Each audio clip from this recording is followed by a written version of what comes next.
Iran warned Israel on Thursday against retaliating for its missile barrage on October the 1st. That's as Israel ramped up its offensive in Lebanon against Tehran-backed Hezbollah. Iran carried out the attack following Israeli airstrikes on their allied militants. The commander of Iran's elite Revolutionary Guards, Hossein Salami, gave his warning at the funeral of a deputy, also killed in Israeli strikes.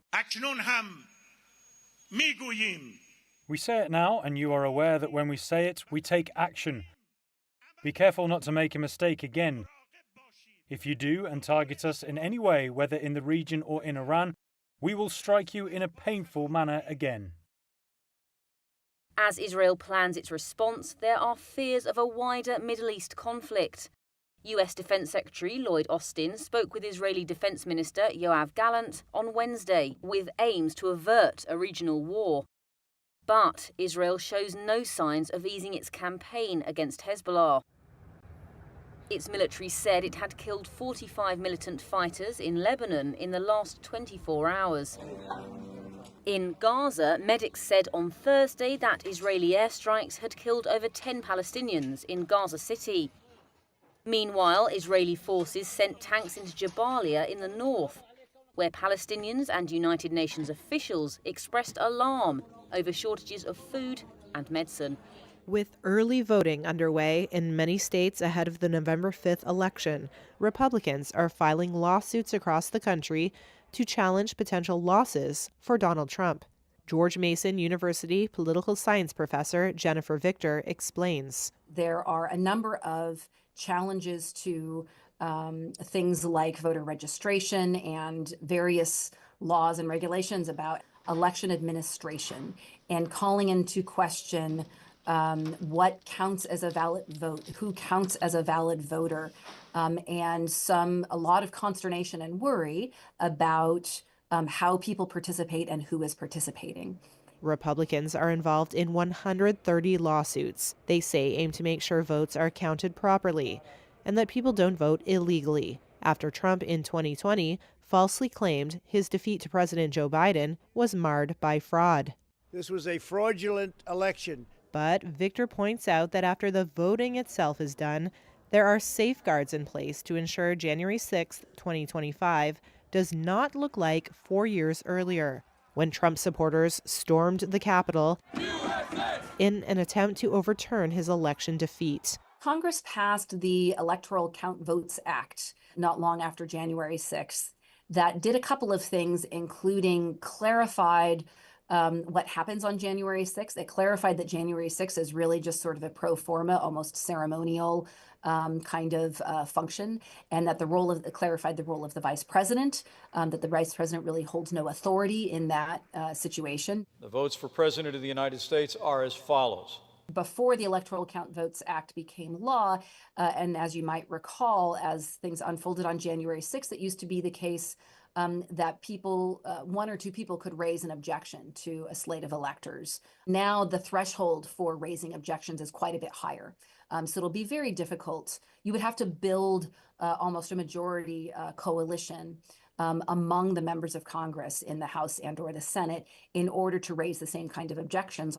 In a statement this week, the campaign of Democratic presidential candidate Kamala Harris said, quote, "The 2020 election was free, fair, and secure, and Democrats are making sure that 2024 is the same." Yahya Sinwar has been killed by Israeli troops, according to Israel on Thursday. Sinwar was the mastermind of the October 7th, 2023 attack that triggered the Gaza war. His killing is a huge success for Israel and a pivotal event in the year-long conflict. There are a number of possible scenarios for what happens next. But Israeli Prime Minister Benjamin Netanyahu said the war will go on. The Israeli military said it had killed Sinwar in an operation in the southern Gaza Strip on Wednesday. There was no immediate comment from Hamas. Families of the Israeli and foreign hostages still held in Gaza welcomed the news about Sinwar, but repeated their call for a deal to bring the hostages home. Sinwar was named as Hamas's overall leader following the assassination of political chief Ismail Haniyeh in Tehran in July.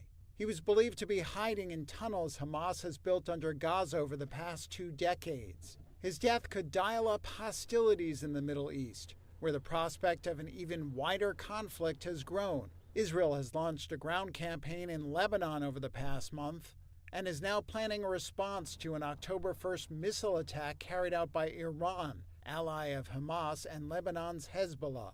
But the death of the man who planned the attack last year, in which fighters killed 1,200 people in Israel and captured more than 250 hostages, could also help push forward stalled efforts to end the war he triggered, which has killed more than 42,000 Palestinians. The Secret Service is in need of fundamental reform, according to an independent review into the first assassination attempt on Donald Trump. It said the agency had become bureaucratic and complacent. President Joe Biden's administration launched the probe, and the findings were released Thursday, which stated without change, incidents like that will happen again. Take a look at what happened. On July 13th, Trump, who is the Republican candidate in the November 5th presidential election, narrowly escaped being shot in the head in Butler, Pennsylvania by a bullet that grazed his ear. The near miss exposed serious security gaps and led to widespread criticism of the Secret Service. Its director resigned over the incident. The investigative panel cited a lack of ownership by experienced senior-level personnel, a lack of cohesion in security planning, and a lack of clarity regarding who was in charge of the site. Recommendations include overhead surveillance for outdoor events with presidential candidates, and ensuring that at least one representative from the Secret Service and each state and local law enforcement agency are together at the communications hub. It said many of its recommendations should be put into place by March of next year. In Gaza, a few miles can be enough distance to separate an entire family.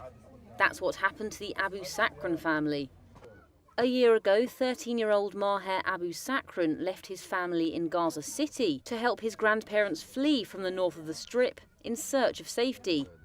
It was a trip that was only meant to last a few days. But soon after his departure, Israel's ground incursion into the enclave began. Maher is now in Deir al-Balah. While relatively close to his family, he can't get back. It's enough war, enough checkpoints. I want to go back to Gaza City. I want to see my siblings and mum and dad and my brother. And God willing, we will go back to our house and go back to Gaza City. It's enough killing. It's enough killing of people. God willing, we will go back to our houses safe. It's enough of rockets falling on us, and we've had enough of living in tents. Maher has stayed with his grandparents. He can only communicate with his parents and siblings by telephone. His mother, Asma, worries about how her son is coping, being away from them all. I miss my son Maher a lot.